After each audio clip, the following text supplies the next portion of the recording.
Okay, hello everybody. Welcome to Chloethedev Unfiltered.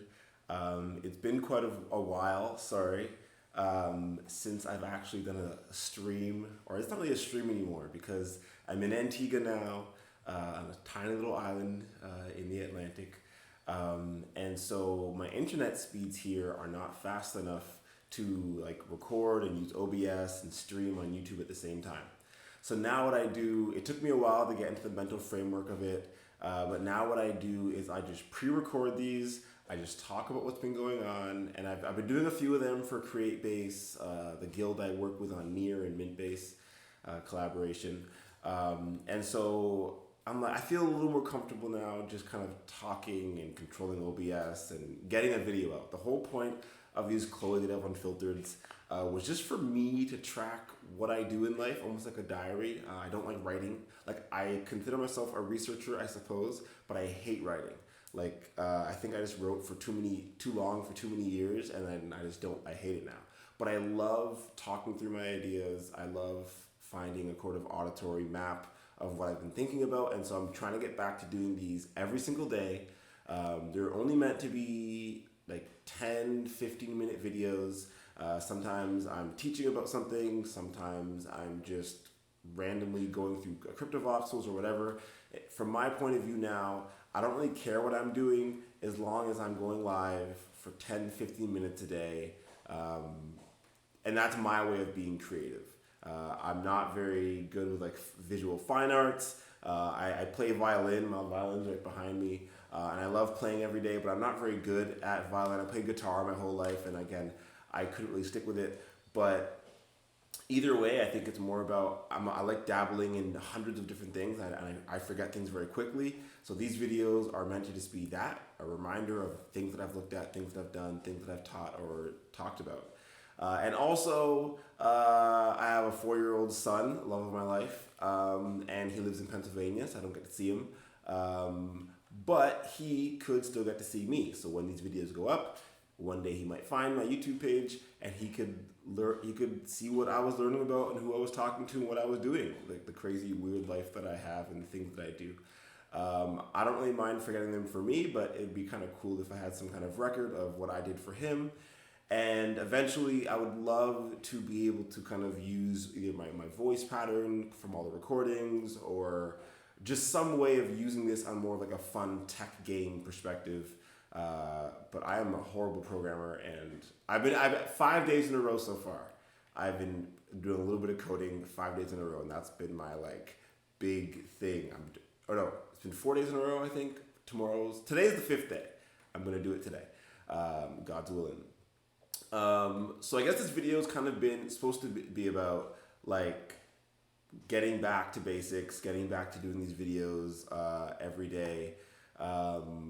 I did want to kind of recap, so I did a video previous to this about my first stream in Antigua, like what's been going on, what I've been doing since then. So all the schools are closed now because of COVID. So, I have teacher training with the school this Friday. So today is Sunday. So I'm excited. In a few days, I'll be seeing all the teachers again, not the kids. The teachers have been doing online training with the kids, which is amazing. And they still provide meals as well.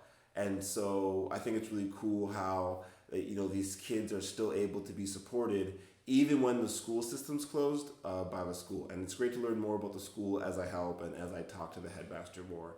I'm excited to go to teacher training, take some more pictures, hopefully get a new blog post out. I've been very slow with the blog post and everything for the Marma J Foundation. I need to do better at that. Bianca's been helping me out a lot with that, and I probably need to step into a little higher gear and start kind of putting things together on myself a bit more. But the Marma J Foundation is honestly, it's kind of hard to explain what it is. I explain it as just an altruistic foundation,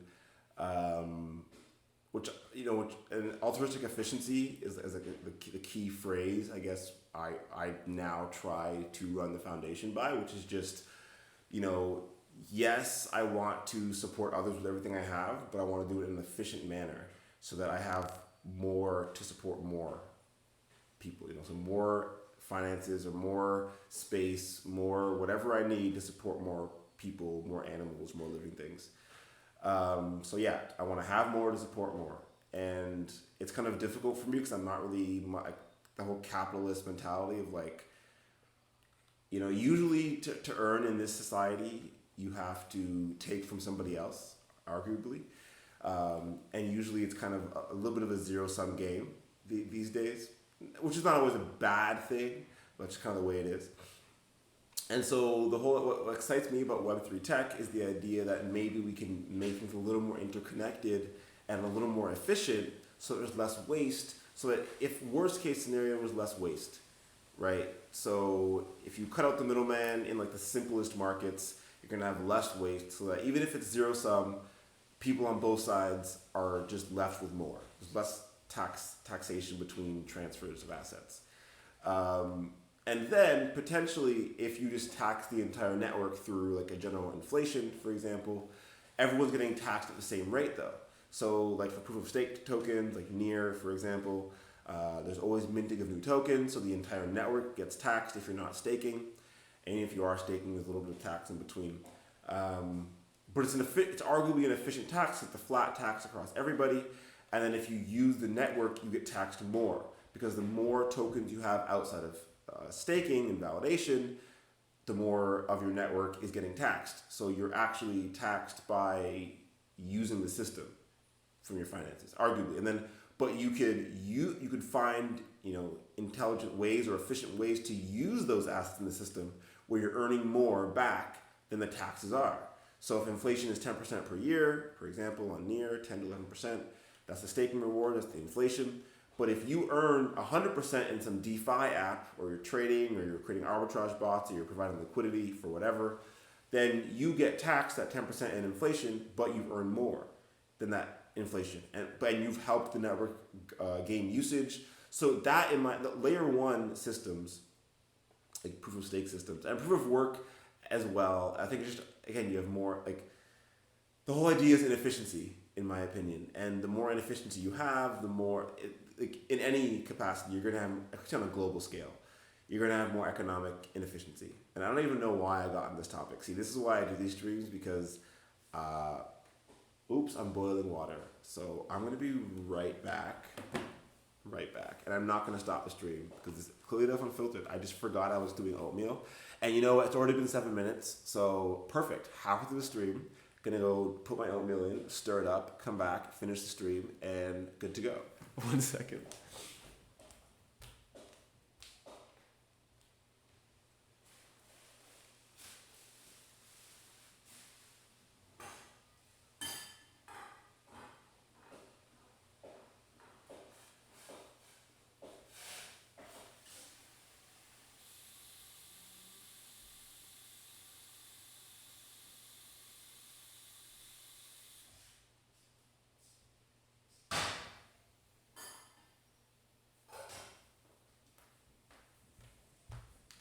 So I lied. It's been boiling for way too long, and so I had to put more water back in there. So every morning I do oatmeal and raisins. It's simple, it's inexpensive, and it's efficient, so it tastes pretty good.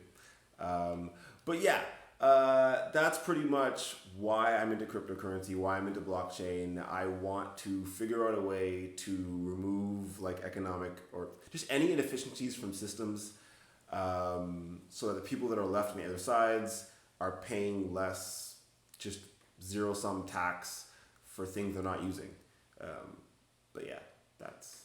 Anyways, the point, one of the other cool things, though, is we're going to go to Google. Woohoo! I'm going to make myself small. And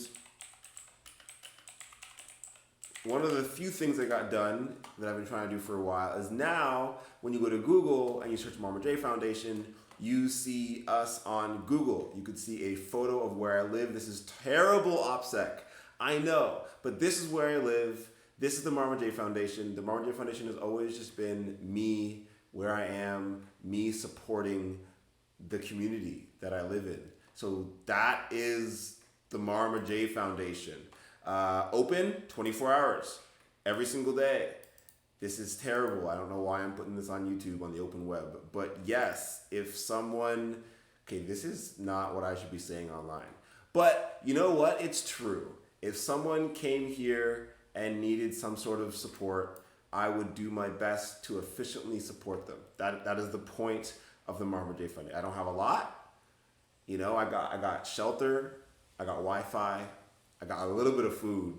Okay, I don't have a lot, but I would do my best to support anyone that came by, and that's why I did put it on Google. That is like that's where I live, and I know in the crypto world, people would be like, "You are insane! How could you ever, you know, tell people where you live and your address and everything?" But if you go to marmaj.org, you see our website, and I mean, the whole mission is to spread love and positivity by creating and supporting various projects and ventures. We believe that even the smallest act of kindness can go a long way.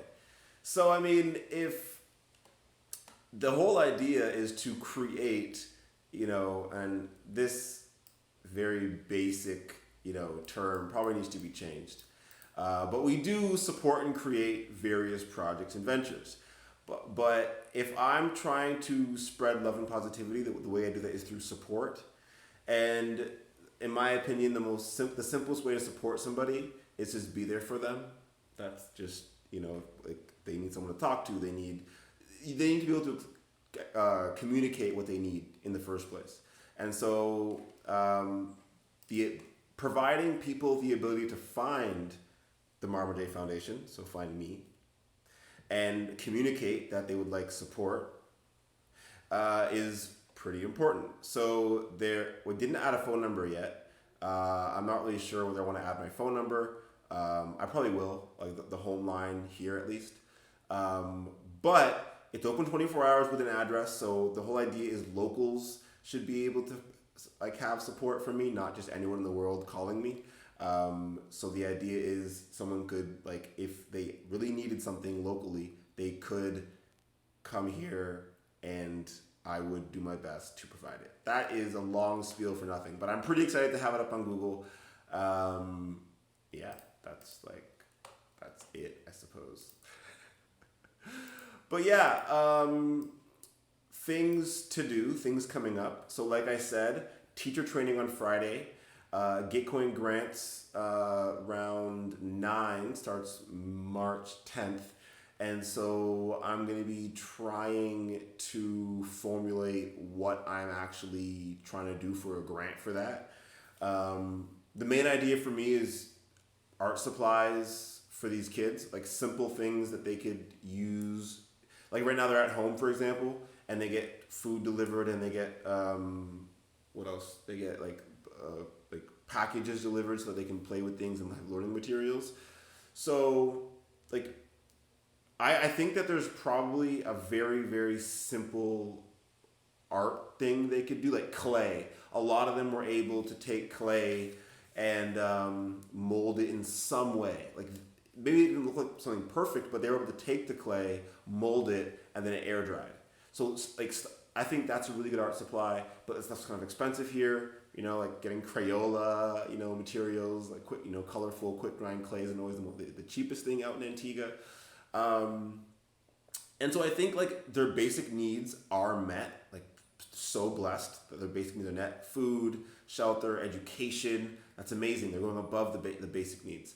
But I think that like, one of the ideas of the Marma J Foundation is to provide like support, so long lasting, but support, meaning like above what is, basic required. So yes, if someone came here needing a meal, I would do my best to cook some rice and something, some pasta and something for somebody. But the idea would be, maybe I would order food instead, right? So that, usually when I see someone who's, asking for food out on the street, I don't go cook them something. I buy them something that I would want to eat myself, or above what I would want to eat myself. So when I eat, I cook something random with like not much flavor. But if someone came here asking for food, I'd probably just order a pizza or whatever they wanted, I guess. And what would make them feel that extra bit of love and support, so that maybe they're not, if they came every day, then yes, we'd have lunch together and have some pasta and rice. But that's the idea, is to show people that they are special, they are loved. They deserve whatever that anyone else deserves just because they are there. And so it says place of worship. If you go back to the thing, it says place of worship, and that this is like my worship. This is the way, you know, I'm a Christian. You know, I worship God, I guess. My water's boiling again. It's been 15 minutes. I'm going to end the stream now.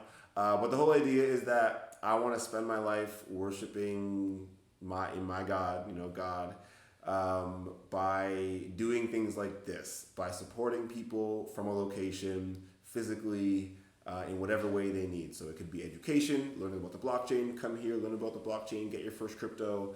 That could be the way I do it. Having weekly barbecues, giving people food, providing Wi-Fi, providing, you know, a place to charge your phone. I don't know. But the point is providing long-lasting and efficient support from a location. So this is the location. Gosh. But yeah, hope everyone has a wonderful day.